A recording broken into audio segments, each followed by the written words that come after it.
Бәршеңізге сәлем. Бұл 3D моделинг курсының 8-ші сабағы. Бұл сабақта енді үйдің сыртын істейтін боламыз. Осындай простой, обычный үйдің сырты. Оны үйдің өзін істейміз. Ең бірінші үйді істейміз. Оған бірінші скуптан істейміз. Дөшіп істеймін.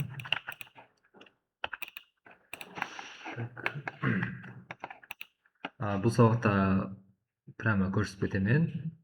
Бәр затты ауызбен айтып түсіндіріп отырмаймын.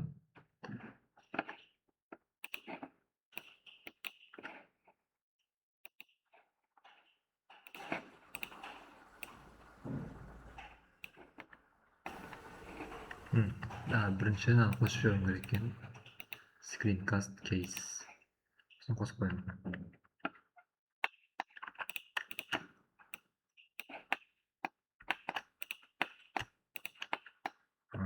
Alt бірінші сөйтіп істеп болып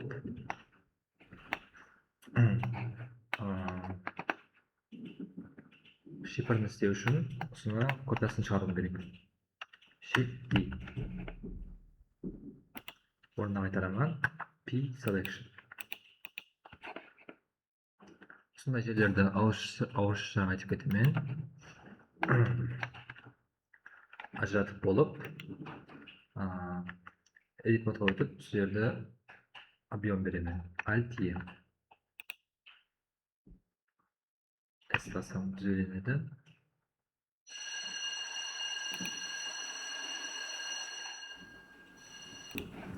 Енді мына жағын ұстап, общий бәрін ұстап, scale өтіп, созамыз қытай. Осындай болып шығады. Енді мындай қылып шығару керек. Шет-бетлерін. Оны шығару үшін лупкат кесуім керек. Мына жерге біреу. Мына жерге біреу. Так, енді осыларды талдап, осыны жоғарыға шығарамыз. Енді басып.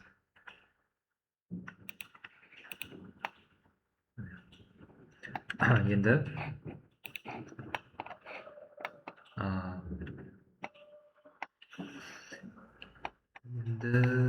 есікті істейміз. Енді не істейміз? Фундамент істейміз. Үйдің фундаменті. Оны істеу үшін мен талдаймыз үйдің өзін. Edit модқа кіріп, лупкат қоюымыз керек. Бірақ лупкат қоятын болсақ, сондай қисық болып қалады. Себебі біздердің үйдің формасы мынандай. Үйдің формасы қандай болса, лупкаттан сөйтіп қойылады. Бір лайфхак бар. Оны текст қылу үшін alt бетін талдаймын да. Ені басып төменге түсіремін. Сонда жерден таза теп-текс қыр пайда болды. Соны талдап, соны талдаймын. Сөйтіп, Alt ені басамын. Alt ені.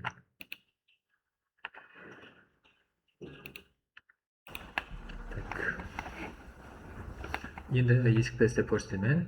Есікті істеу үшін алып талу керек. Ең бірінші болып,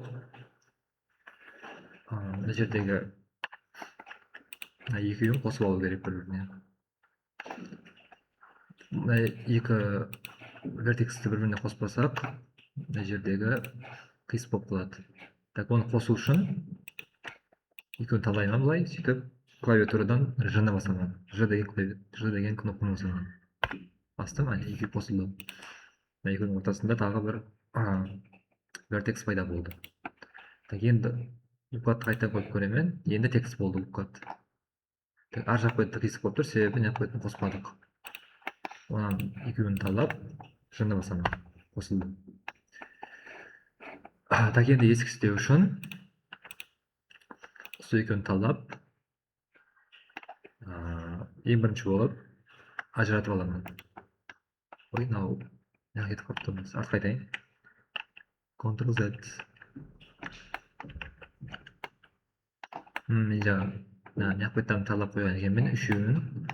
Үшеуін талап тұрып жынды басқаннан кейін мына беттен арт беттегі вертекспен қосылып кеткен. Мына беттің вертекстері. Артқа айтамын. Тек мына екеуін талау керек. Қайтадан жынды басамын. Енді түзеу қосылды.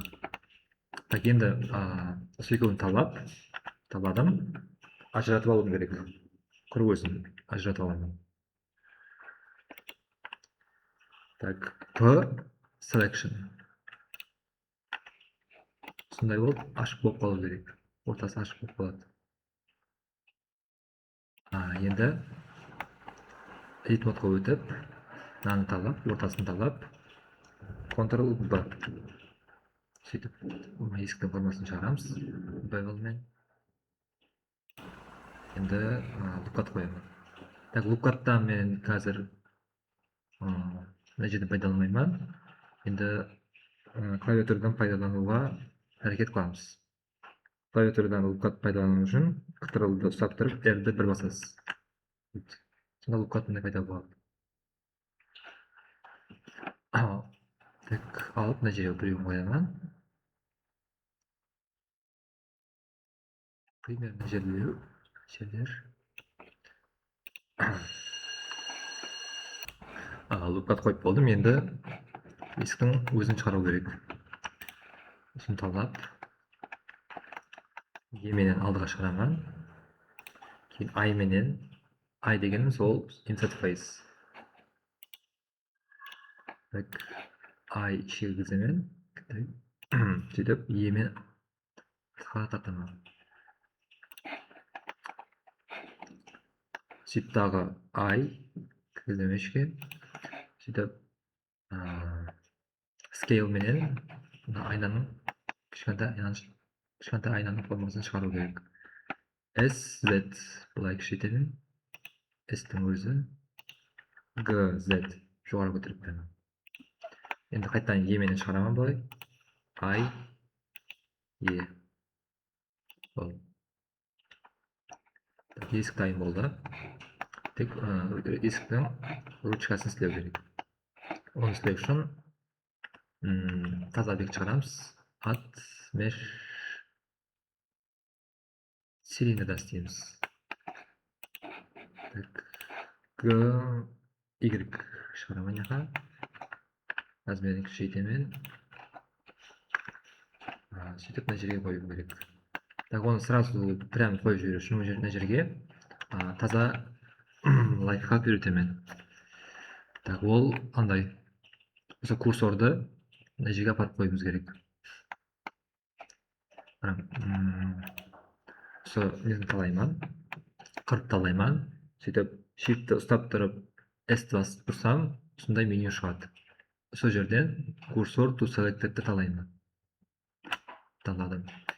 Осы қырдың центрына апарып берді. Қырдың центрі мына жер екен. Курсорды қырдың центріне апарды.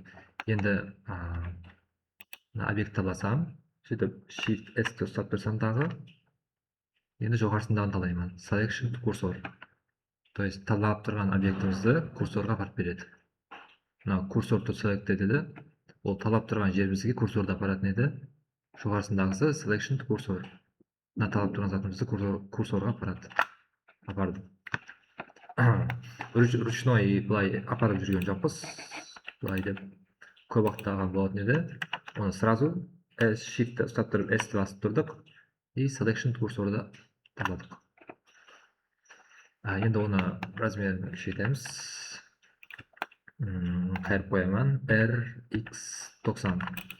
Сөйтіп жоғарылап қою керек. GZ. GX шетлеп қоямын. Енді оның формасын шығару керек. Сондай ручка қылып, edit модқа өтіп, бірінші размерін кішійтіп аламын, былай кетті қайттан. Сөйтіп, осы жерді шығарамын, ені басып, кейін S пен үлкейтемін. Так, слишком үлкен болып кетті. Qaytaramiz. Bo'ldi. Endi Ctrl B ni bosaman. Bevel beramiz. O'zimiz ручной. Bevelni ko'paytaman.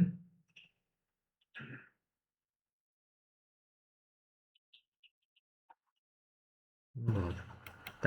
Bevel sizlar aldingi sabaqda sumen berdingiz. Naqdan berdingizda bevelni ham. Shuni saptirib bulay tanladingiz. Endi bevelda shortcut bilan beramiz. Shortcut o'sha klaviaturadan foydalanamiz. То есть Ctrl B. Snap qo'yamiz. Keyin shade so'z berib жүрemiz. Ручка стоит, сейчас проект сохранить пожури. Як host деп қоямын. Host деп қоямын. Ручка дайын болды. Енді айнаны істейміз. Айнаны істеу үшін осы жерді талдаймыз.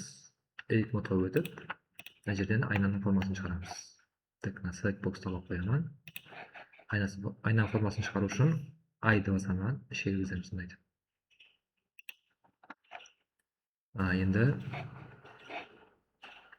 осы жерді ажыратып алуым керек. То есть Shift D копиясын шығарамын, осы жердің орнына қайтарып P selection ажыратып алдым. Енді соның edit модына өтіп, қайтадан айды басамын. Так, мындай деген сондай болып тұрған себебі екі объект бір жерде жайласқан. Соның үшін сондай болады. Так, енді ең бірінші болып айды баспастан алдым. Сосын талап, ені басып керек. Ені басып шығарамыз, объем береміз. Кейін айды басамыз. Кейін ішегізіміз бай. Толайда өтіп кетпеу керек, аршап кетке сондай қоямыз. Енді қайттан айды басып,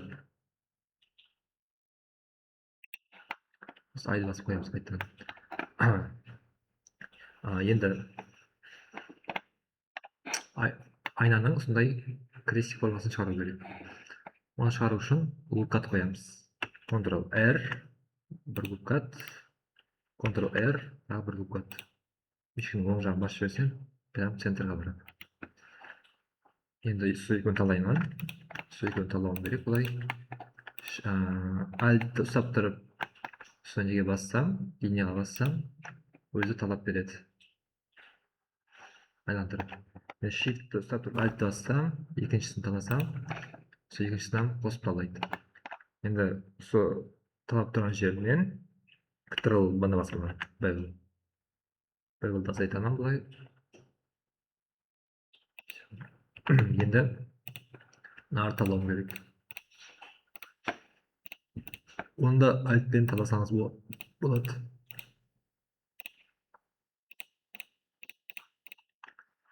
Енді үстіне шығарамыз. Болды. Сондай болу керек. Енді оны жоғарылау қойып қою керек.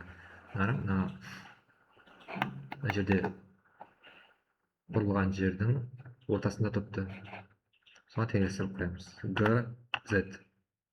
Сондай теңестіріп қоямыз. Енді соның айна менен есіктің ортасына сондай навес қоямыз. Оны шығару үшін таза объект қосамыз. Ат кубик. Кубиктің размерін кішірейтемін. Ең бірінші болып, мына кубикті центрға қою керек.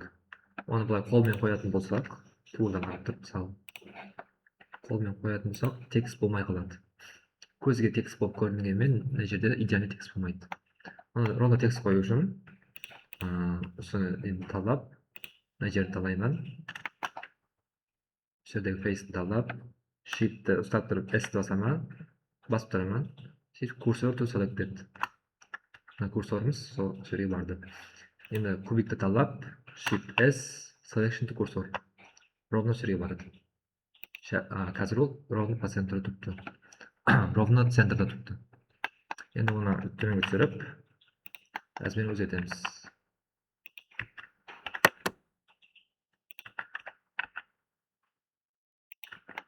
Сынай қойымыз. Так, қазір суретте айна төмелде тұрыпты. Айна менен навес бір-біріне жақын тұрыпты. Оны айнаның размерін сәл үлкейтсем болады екен. Айнаны талдап тұрып, үлкейтемін размерін. Қараң, қазір айнаны үлкейтсем, мынандай үлкейіп атты. Себебі оның центрі мына жерде тұрыпты. Точка, оранжевый точка. Әр объекттің өзінің центрі болады. Осы оранжевый точканы айнаның өзінің центріне әкеліп қою үшін объектті талап тұрып, set origin to geometry деп жазамыз. Енді өзінің центріне барды. Енді айнаның размерін өзгертіп көремін. S сәл төмендеп қоямыз. Сондай.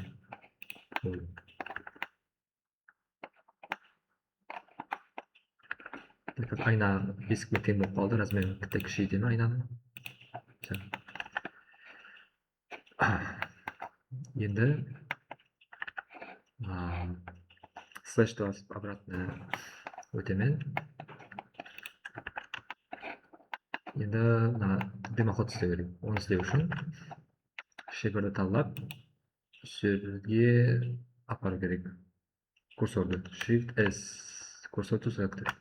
Сөзден таза кубик шығарамыз. Размерін кішірейтемін. Шетке қоямын. Размерін Z бойынша үлкейтемін. Енді мына жерде сол несін істеу үшін, басын істеу үшін еменен көтеремін былай бір. Сол шетін талап тұрып, альтпенен альт ені басамын. Екіншісі. Енді ортасын алып, размерін кішірейтуім керек деп, сөйтіп ені басамын. Қараң, размерін егер кішірейтпегенде андай болатын еді. Мына жерге шығып қалды. То есть жоғарысының фейсі менен шетінің фейсі бірдей. Былай түсірсек, қатезады. Соның үшін қытай кішірейтеміз размерін, сөйтіп болып түсіреміз. Қайттан түсіреміз реңде болды.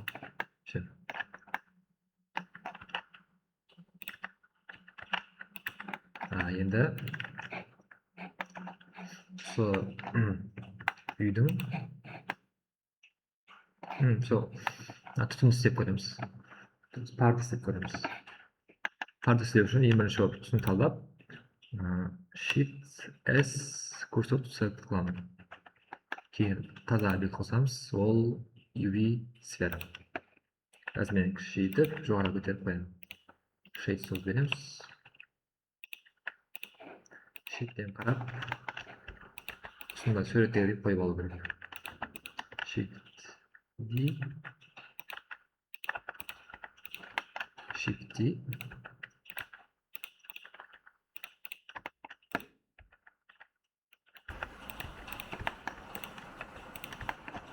Shift D, Shift D. Tabii. Енді бұлай деп айналып қарап көремін. Қазір бір текст тұрып қалды. Жоғарыда қарасам қараң. Бір линияда тұрып қалды. Ондай болмау үшін просто бұлай шетке қоямыз.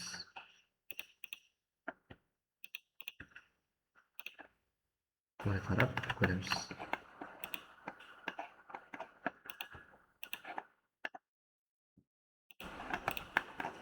Қайта бірін шығарсам болады.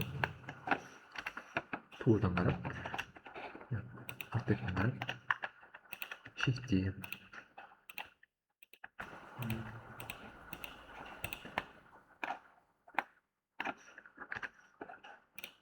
Сәл нақылау керек екен, жоғарылау.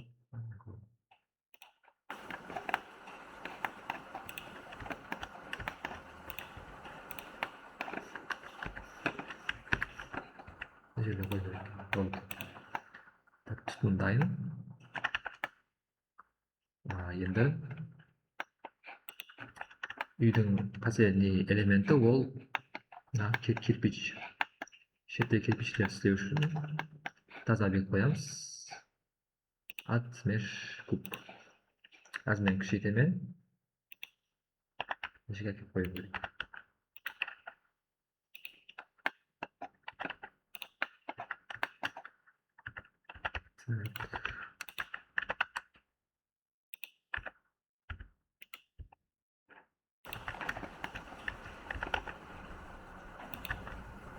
Сондай болады размер. Суреттегідей қою керек. Шеттен қарап. Shift'ті бұлай қоямын. Астында сондай расстояние болу керек. Егер бір-біріне тиіп қалса, бұлай ашық болып қалады. Ондай болып қалады.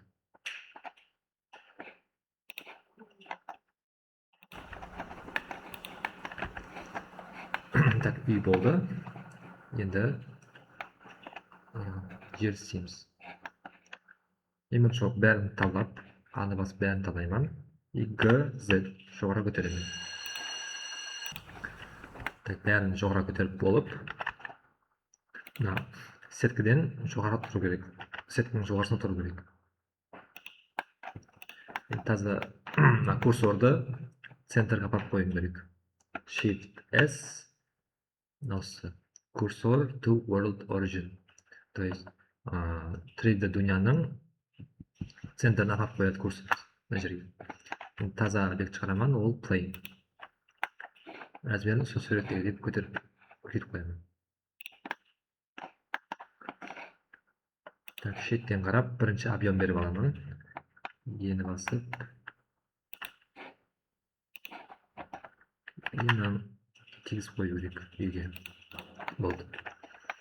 Так, енді размерін кішіреткенмен. Болады. Қайта кішіретемін. Енді заборды істейміз. Заборды істеу үшін таза объект шығарамыз. Ол кубик. Мына жерге қоямын. G, Y, G, Z. Точка. Размерін кішіретемін бұлай. S, Y, S. Точка. S, Y, S, X, S, Y, S, X. Енді S, Y. Şimdi şunu өткір болу, жоғарысыны өткір болу керек. Өткір қоямын бір.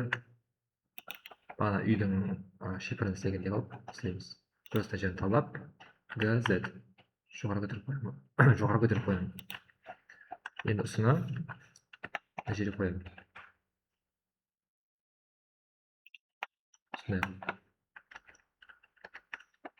Төмен сөйлемен. Размерін үлкейтіп қою керек екен.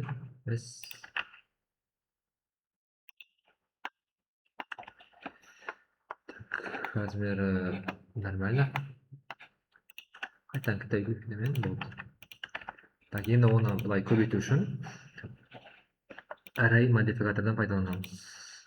Generate array. Мына жерде x факторды, фактор x-ті нәпәте қоямын. Минус 1-3, минус. Сіздерге басқаша болуы мүмкін. Сіздерге мысалы бұлай 90-ға түскен қарап тұрған болса, сіздерге y бойынша алмастыру керек болып қалуы мүмкін. Мысалы, мына 0 тұрса, мына жерге 0 деп қоямын. Сіздерге y бойынша жүргізу керек болуы мүмкін. Бірақ ол y бойынша мындай болып қалады екен. Соның үшін 0-ге қоямыз x бойынша. Любой жаққа x бойынша екен.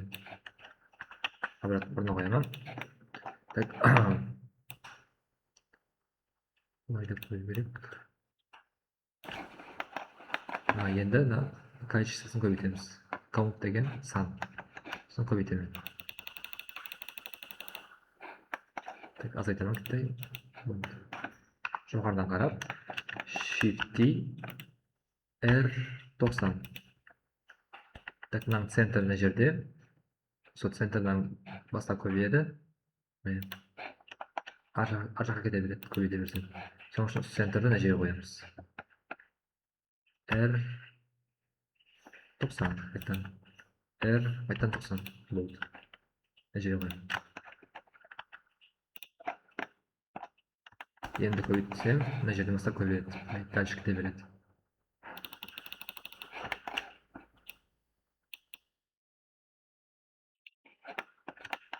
Yuqoridan qarab, ta'birini qo'yaman. Ko'p yog'ilamiz. Shift D necha qo'yaman. Tak. 180 gradusga aylantirib kerak. R 180 gradus. Necha qo'yamiz.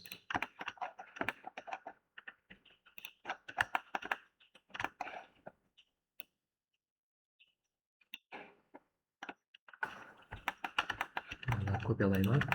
Shift D necha qo'yamiz. O'rniga qaytarib G X necha qo'yamiz. Nani olib turib, Shift D o'rniga qaytaraman G X necha qo'yamiz.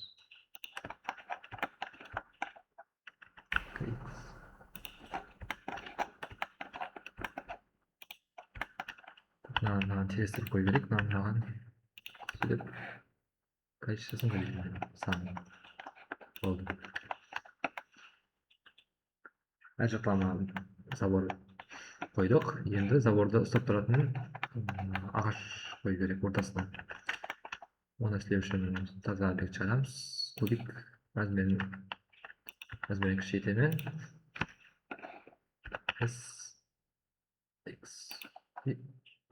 S endi birinchi qo'yib ko'raman najariga. Chetga najariga. Yaxshi najariga qo'yamiz bilan.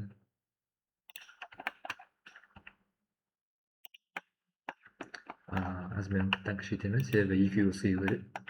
2 o'tiradi.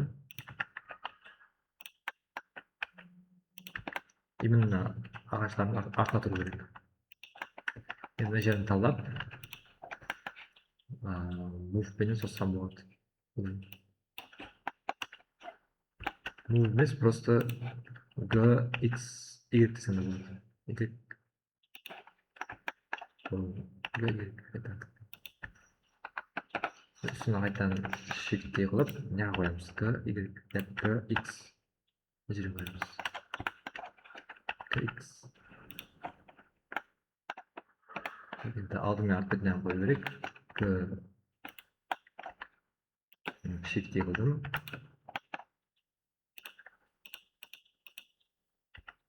Shift-те, оны қайтараман. R 90. Қарап мен жоғарыдан қарап тұрған себебі, ровно жоғарыдан қарап тұрпан. Сөйтіп R 90 деп жазсам, ровно бұрылады. Егер мен шеттен қарап, қисық қарап тұрсам, енді R 90 десем, мындай болады. Себебі мен шеттен қарап тұрпан. R-дің құру өзін бассаңыз, сіздің қарап тұрған жағыңыздан бұрылады. Сіздердің қарап тұрған жағыңыздан бұрылады. Соңғыштан егер мен ровно жоғарыдан қарасам, тек ол шетке бұрылады. Ровно бұрылады. Вот егер шеттен қарап тұрып бұратын болсаңыз, R, Z дейсіз. И 90. Соны біліп қойыңыз жақсы. R 90. Мына жерге қойыңыз.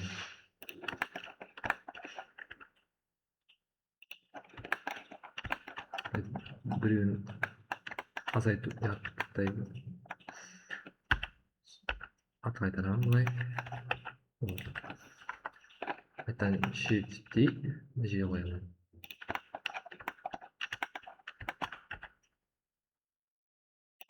Жерге қойып, аты қайтару керек. G, X аты қайтарамын. Енді қайта shift-те қыламын. Shift-те G, X жерге қоямын. Енді не қойдың аты қайтару керек. G, X. Жоғары тайым болды. Мен бәрін талап тұрып, осылардың бәрін талаймын. Shift-те басамын. Shift-те копиясын шығардым. G, Y. G, Z. Заводда тайым болды. Так, уже 30 minut bo'lib ketdi. 30 minut bo'lib ketdi. Hozir terakni ishlab ko'rsataman. Terak emas, shubni ishlab ko'rsataman. Shubni ishlash uchun tozalik chiqaramiz. Ekosfera. Tak, tozalik chiqargandan keyin nastroyкасini tuzilib kerak, uni hozir tuzilmaymiz.